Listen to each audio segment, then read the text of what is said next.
Dito guys dahil core tayo, mag-i-invade na naman tayo ng akala mo pilingerong pro Andox. Itong si Floreng nagmamatapang.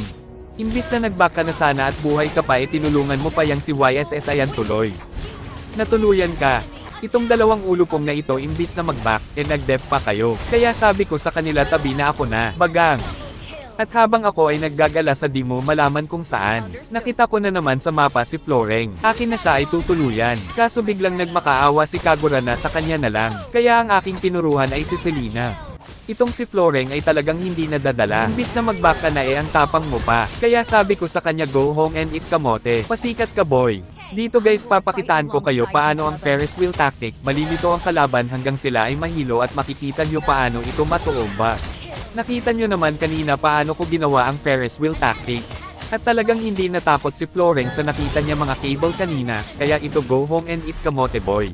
Ito naman si Thomas sabi ko sa kanya tabi na ako na, hindi ka rin naman makaka-KS boy.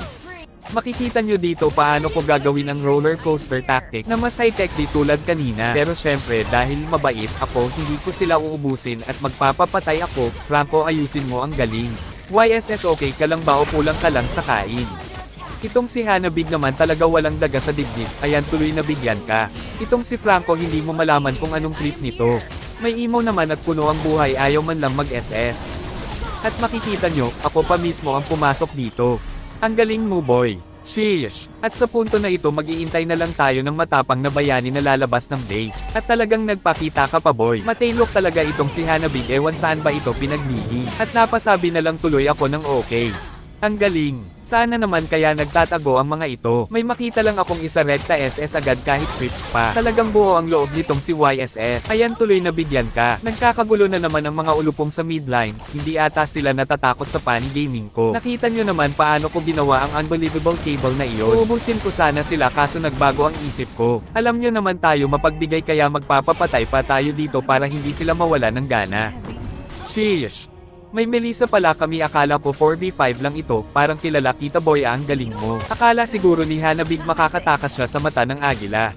Hindi niya lang alam malabo lang mata ko pero pwede pa. Grabe naman tong mga kalaban namin masyadong seryoso sa laro nag-lord pa. Pero syempre hindi basta-basta magpapatalo ang bida-bida. Makikita nyo kung paano kumilos ang tunay na batang hamog sa kanin. Isa dalawa tatlong eat. Sinabayan ko pa ng TP-TP para matuwa sila at nag-good game ako sa kanila para matuwa sila sa inis. Sheesh. At dahil sa Lord kami tuloy ang nanalo. At sa bidyong ito sana wala kayong natutunan na maganda.